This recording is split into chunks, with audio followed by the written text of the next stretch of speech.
అనుగ్రహం అనేది ఇప్పుడు మామూలుగా చెప్తుంటారు కదా ప్రభుజీ, మగవారు ఇంట్లో యజమాని చేసే పూజ వల్ల ఎక్కువ ఫలితం ఉంటుంది, కుటుంబానికి మొత్తం చెందుతుంది. ఆడవారు చేసే పూజా ఫలితం అనేది తనకొక్కతి మాత్రమే చెందుతుంది అని చెప్పి చెప్తుంటారు.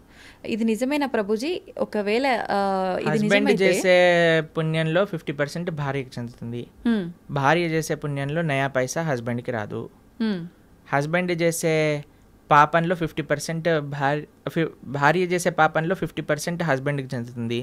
హస్బెండ్ చేసే పాపంలో నయా పైసా భార్యకి రాదు. ఓకే. కాబట్టి ఇలా చూసుకుంటే ladies are more fortunate in one sense. కాబట్టి యజమాని ఎందుకు జాగ్రత్తగా నువ్వు ధార్మికంగా ఉండాలి అని చెప్తున్నారంటే, ఎందుకంటే వాడే ఎక్కువ ట్రిత్లో ఉన్నాడనమాట. వాడు చేసిన దానికి చేయని దానికి అనుభవించాల్సింది వాడే, కాబట్టి జాగ్రత్తగా ఉండు అని చెప్పేది.